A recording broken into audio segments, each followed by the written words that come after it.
1:15. This is the Sri Lanka Broadcasting Corporation. Here is the news edited by Catherine Pereira and read by Indrani Senanayake. The headlines. Nearly 15,600 families in 11 districts have been affected by the inclement weather. Issuing of loans for cultivation for the forthcoming Maha season through banks to the farmers has commenced. Minister Dr. Vijayadasa Rajapaksa says that there is no proper monitoring of medical degrees provided by the state universities. It has been expressed that the President has the ability to free the country from the existing economic crisis. In news from overseas, Hong Kong protester dragged into Manchester Chinese consulate grounds and beaten up. Director General of the Disaster Management Centre, retired Major General Sudhanta Ranasinghe says that nearly 15,600 families in 11 districts have been affected by the inclement weather. 5,460 persons of 1,661 families have been sent to 33 places of safety. 5 houses were fully damaged and 207 houses were partially damaged. The Treasury has allocated the necessary finances to provide relief to these affected by the bad weather. He stated that this money has been directed to the relevant district secretariats. Issuing of loans for cultivation for the forthcoming Maha season through banks to the farmers has commenced. This program was started at the Nyalpitia Agrarian Development Centre. 314,673 hectares of paddy land will be cultivated for the Maha season this year. Loans of 50,000 rupees each have been provided to 11 farmers by Minister Mahinda Amaravira. Issuing of loans will be conducted under the pilot project of the Agrarian Bank. During this year, 7,124 million rupees has been given to 207,000 farmers for the cultivation of their lands. According to a decision taken by President Ranil Wickremesinghe, a 688 million rupee loan which was obtained by farmers from state banks has been cut. These loans are scheduled to be provided to the banks by the Treasury within a 2-year period. The government has allocated 350 million rupees to implement this proposal.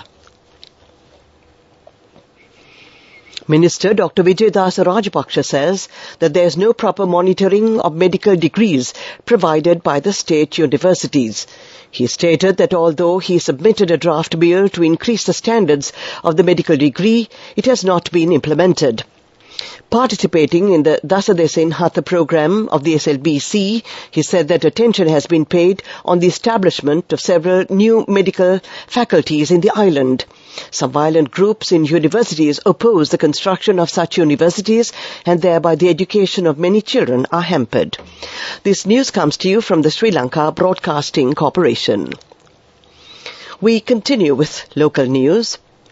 Parliamentarian Mahindananda Alutgamage says that the President has the ability to free the country from the existing economic crisis. He said the President is the only person to whom the country can be handed over for future development. His party is ready to face any election to be held next year. Presidential Councillor U.R. De Silva says that although there are no obstacles to express views in a peaceful atmosphere, if the normal duties of the police are obstructed, the offenders will be taken into custody or dispersed accordingly. It has been noted that some politicians are behind the unruly behavior of certain factions. Therefore, political leaders should act responsibly in this regard. That ends the local segment of news. The main news story is brought to you by Siddhalepa Vedamahatmya. On to the main news story. The health sector says that there are nearly 65,000 dengue patients and they have been identified during the past 10 months. The number has doubled when compared to last year. The majority of cases have been reported from Colombo, Gampaha, Kalutara, Kandy, Galle, Kagalla, Kurunegala, Jaffna, Vavuniya and the Puttalam districts. The health sector has also pointed out that the public should take every measure to keep their surroundings free from mosquito breeding places. The main news story was brought to you by Sidhalepa Vedamahatmya. We take a look at Watchlight. Residents of the Alpetia region complain that the children's park in Alpetia has become dangerous because the equipment made of iron has rusted and may cause injuries to the children who use it. They request the relevant authorities to renovate this park so that it can be put to use soon. This is for the attention of the authorities of the Alpetia Pradesh Sabha and came to you in Watchlight. World News. Brought to you by courtesy of... We give you the strength to rise higher and higher. Never step back, but always march forward. Empowering you to reach greater heights. People's Leasing, the trusted leader. World News headlines. Hong Kong protester dragged into Manchester Chinese consulate grounds and beaten up. Xi Jinping doubles down on zero COVID as meeting opens. Biden meddles in Iran's state matters by supporting riots. A Hong Kong pro-democracy protester was pulled into the Chinese consulate grounds in Manchester yesterday and beaten up. A BBC journalist on the scene filmed unidentified men coming out of the consulate and forcing a man inside the compound before he escaped with the help of police and other demonstrators. The protester told the BBC, "They dragged me inside. They beat me up." A consulate spokesperson said protesters had displayed an insulting portrait of Chinese president. The Foreign Office said it was urgently seeking clarity on the incident. Chinese President Xi Jinping signaled that there would be no immediate loosening of his controversial zero-COVID strategy as historic Communist Party Congress opened in Beijing. In a break in decade-long tradition, delegates are likely to hand Mr. Xi a third term as party chief. Zero COVID was a people's war to stop the spread of the virus, he said. The policy has saved lives, but also exacted a punishing toll on the Chinese people and its economy.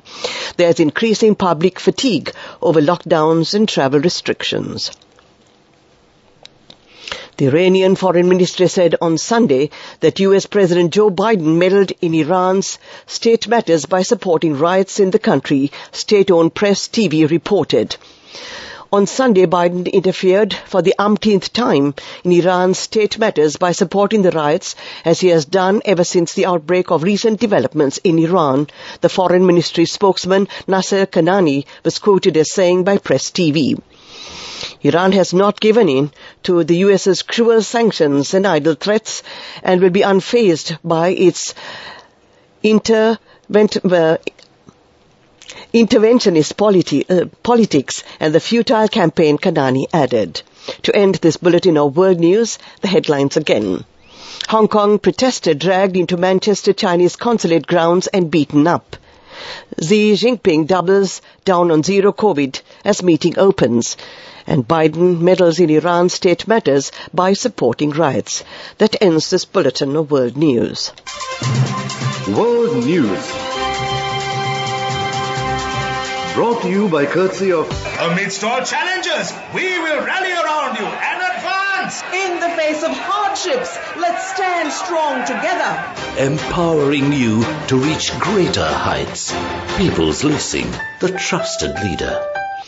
A look at development news. The water purification machine constructed for the use of the Gonagam Era and Mahagodayaya villages in the Buttala Divisional Secretariat Division have been vested with the public. 2.4 million rupees were spent on the project. That was development news. Sports News is brought to you by... With many values that bind us beyond the transaction, we are Sampath Bank. We present your future. A training session match of the ICC T20 World Championship Cricket Tournament between India and Australia is being held in Brisbane. Batting first, Australia scored 145 runs for 3 wickets at the end of the 15th over. India scored 186 runs for 7 wickets at the end of their 20 overs. That was sports news. A special interest rate of 15% on savings certificates opened in October. Prarthana for children, Prarthana Plus for adults. NSB Prarthana, your dreams realized. Business News, Sponsored by National Savings Bank, the safest place for your money. The Commercial Bank of Ceylon has entered into a strategic partnership with the National Chamber of Exporters of Sri Lanka to create another platform to extend financial solutions to the country's exporters with emphasis on small and medium enterprises. A memorandum of understanding ratified by the two organizations paves the way for enhanced and focused access to the Chamber's membership. This partnership will also see the extension of the bank's commitment to encourage and strengthen SMEs engaged in the export market. That was Business News. Business News. Sponsored by When I grow up, I'll fly to the moon somehow. Envision your future now. NSB Prarthana will show you the path to your dreams. This Thrift Month, open a savings certificate. It's a long-term investment on your future with great returns. A special interest rate of 15% on savings certificates opened in October. Prarthana for children. Prarthana Plus for adults. NSB Prarthana, your dreams realized. Economic News, courtesy of Saving money isn't easy when you have responsibility. That's why we promise to give you the best returns and guarantee on your investment. LOLC Finance Fixed Deposits. Maximize your savings. LOLC Finance PLC, incorporated on the 13th of December 2001, is rated SLA stable by ICRA Lanka Limited and is licensed by the Monetary Board of the Central Bank of Sri Lanka under the Finance Business Act number 42 of 2011. Many programs are being implemented through the Palmyra Development Board to uplift the more than 12,000 people involved in the Palmyra industry in the northern province, said Plantation and Industries Minister Dr. Ramesh Patirina at the opening of the new building constructed by the Palmyra Development Board at the premises of the Palmyra Research Institute in Jaffna recently. Minister Patirina stated that the Palmyra Development Board and the Palmyra Research Institute are jointly implementing many programs to elevate the Palmyra industry, which has been a traditional industry in the northern province, to a higher commercial level industry.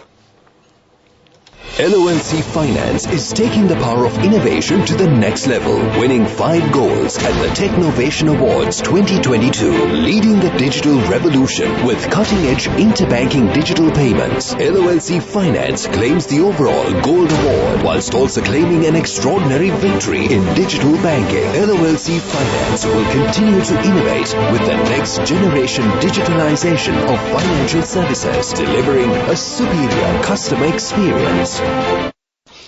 And finally, we take a look at the weather report.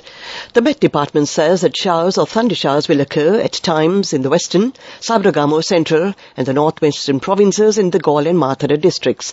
Fairly heavy showers above 75 millimeters can be expected at some places in the western, Sabragamo and central provinces and in the Galle and Mathura districts. Showers or thundershowers will occur elsewhere over the island during the afternoon or at night. And to end this afternoon's news broadcast, we take a look at the headlines again. Nearly 15,600 families in 11 districts have been affected by the inclement weather. Issuing of loans for cultivation for the forthcoming Maha season through banks to the farmers has commenced. Minister Dr. Vijayadasa Rajapaksa says that there is no proper monitoring of medical degrees provided by the state universities. It has been expressed that the President has the ability to free the country from the existing economic crisis. And in foreign news, Hong Kong protesters dragged into Manchester Chinese consulate grounds and beaten up. That ends this afternoon's news broadcast.